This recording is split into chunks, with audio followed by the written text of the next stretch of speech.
What's up, guys? Welcome back to another YouTube video. Today we have a full body training session. So yesterday I had some conditioning on the assault bike, did some intervals, used the glycolytic work to rest ratios, 15 seconds on, 45 seconds off for a few intervals.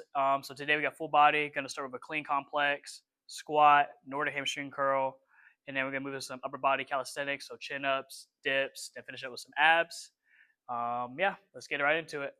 All right, so normally all my Olympic lifting up until this point has been from the hang position, so from right here. So now I'm gonna start pulling from the ground. Um, don't think it's necessary to pull from the ground if you're just trying to develop athletic qualities. I just like it because it gives you another variation to do, and there's some benefits to it too, like you spending more time producing force, which like kind of correlates to other stuff you have to do when it comes to athletic movement. So the complex is going to be I'm going to pull it up past my knees, bring it back down. Then I'm going to actually triple extend all the way, shrug, high pull, power clean, and then full hang clean, ride it all the way down to the bottom. Like I said, never pulled from the ground before, so definitely going to have some learning curves here, but ready to get started. So I'm just going to have 135 on the bar, see how it feels.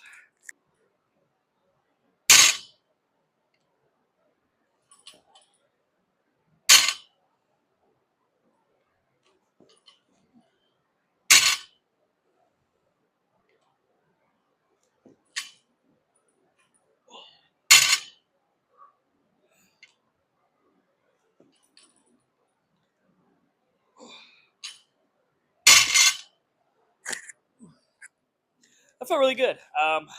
Not sure from like an Olympic coaching perspective how good my form was, but when I went to go pull, I felt like the bar was a lot closer to my body, which is something I always struggled with when I did it in a hang position. I feel like the bar would move too far away from me, and the bar didn't crash on me either. So I'm gonna watch it back and see how my form was. As I mentioned before, I'm trying a new workout split slash program. So my full body days on this split are the more like strength conditioning based workouts. You know, I got my Olympic lifting, calisthenics, more barbell, free weight stuff in there. So that's why I'm starting out the workout with this complex. But I added 20 pounds to the bar, see how it goes.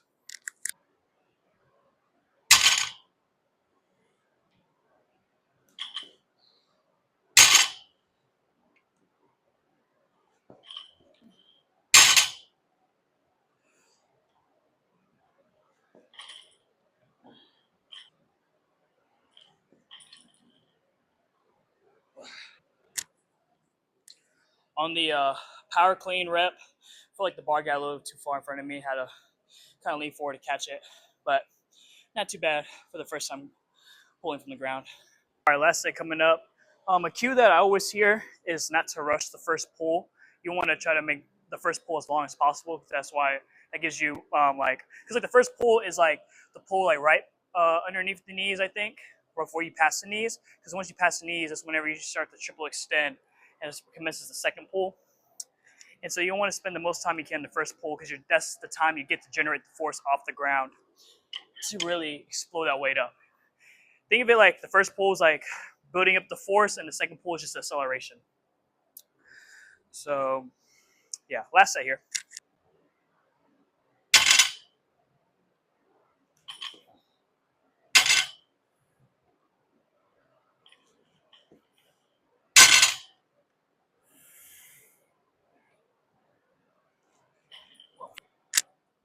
Yeah, that didn't go good. Bar got a lot farther from me than I wanted, so I was unable to catch it. I think what I'm doing is because when you do the Olympic lifts, you want to like make bar contact with the cleans, kind of like thigh area, and then snatches more in the hips. But it doesn't mean you want to make contact and hit the bar forward. That's what I just did. It's more like a grazing of the body, and that's just like a thing they can use to ensure that you're coordinating the movement properly and the bar staying close to your body. So I'm gonna try that again.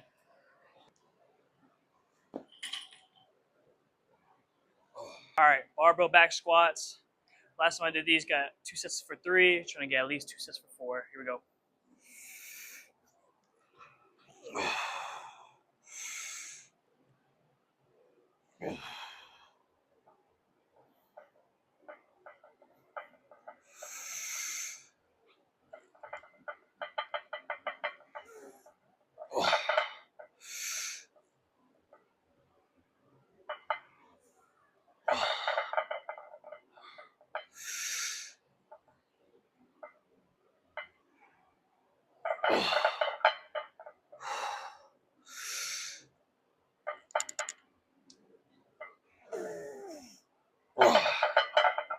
might be wondering like why I squat so low. When it comes to like general strength training, I like to train and like most of the time I like to train in the full range of motion I have available to me. Especially when it comes to squats, I like training deep squats. And like a lot of people don't have like the ankle hip mobility or thoracic mobility to stay upright and deep squat like that. Instead of using that as just a reason not to deep squat or back barbell squat, I think you should train your mobility to get into that deeper range of motion. I think it makes you a more robust athlete or human. And it's just good to be strong in those compromised, weaker positions because you are weaker in the hole, right? But I don't think it's a bad idea to train in the hole, train that deep, as long as you do it in a safe, progressive manner. Looking back at it, first set moved pretty well for the first 3 reps. That 4th rep was a grinder, but it's okay. Sometimes when grinding reps are the good reps. So try to get 4 again, match that same performance.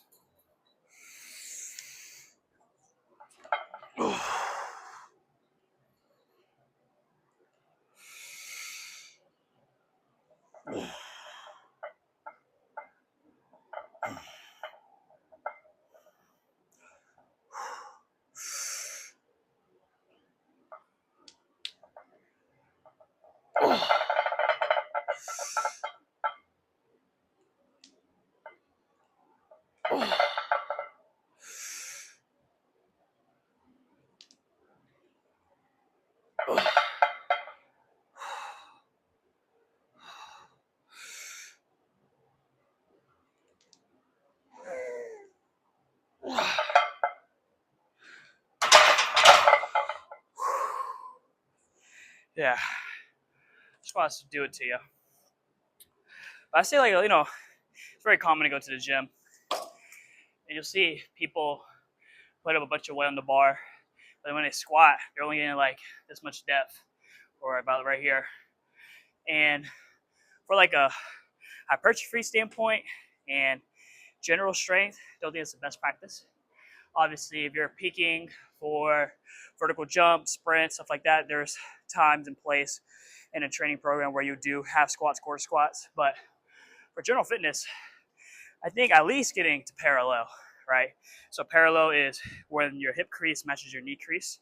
So about like right there for me. But I like to go as much as I can, and to get stronger through my accessible range of motion. And if you're like struggling with getting deep because of your mobility, some stuff you could do, like if you go to like a machine squat, like a hack squat, pendulum squat, maybe even a Smith machine squat, since you don't have to stabilize, it may be easier to get down deeper to the hole. Or doing a front squat, holding the weight in front of you, acts as a counterbalance to help you squat. So just some ideas there. I like to train and coach people squatting with full depth. Got some Nordic hamstring curls. I wish we had a lying or seated hamstring curl machine in here. We have one in the lab, but I don't feel like walking all the way down across the building to use it. So we're gonna do the Nordics, and I normally do the set just like free-handed, but I'm gonna try using this to help guide me. I don't think it's not gonna be long enough.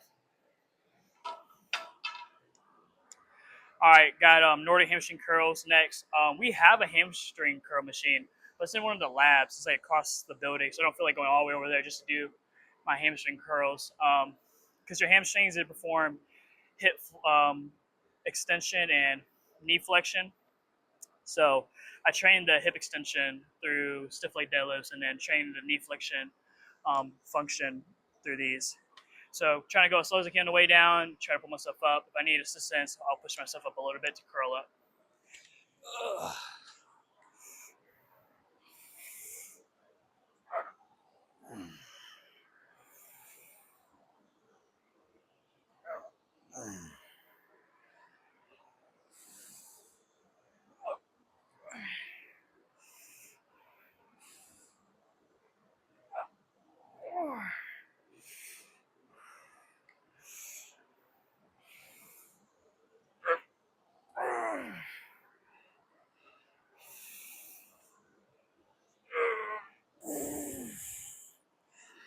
All right, we got weighted chin-ups, weighted dips next.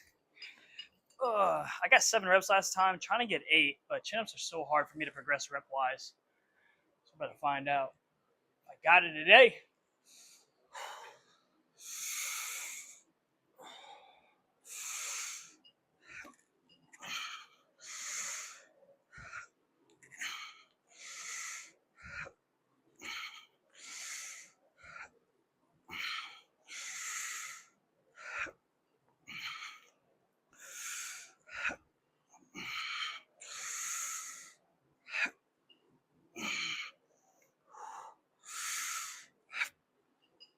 Let's go.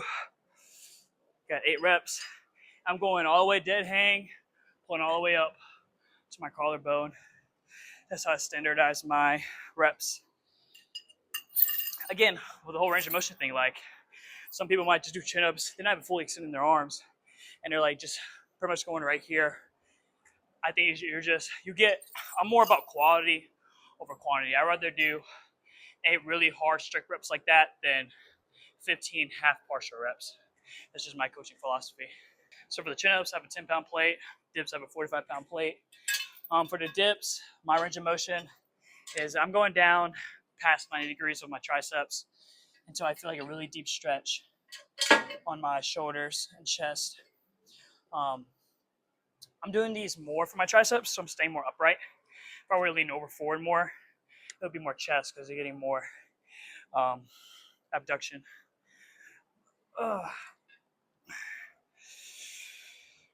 Here we go. Trying to get 7.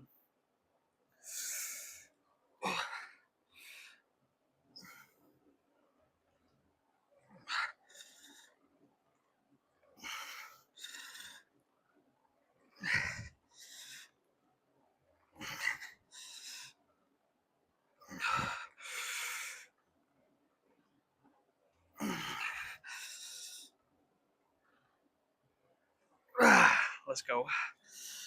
Feeling strong today. Finish it with some core. Today I'm training lateral flexion. So normally I go to the Smith machine and I do lateral leans with the Smith machine bar. But saw this variation from a strength coach I follow on Instagram. So I wanted to try it on the GHD where you lay sideways, just do lateral bends with your body weight. I'm gonna try it out, see how it feels.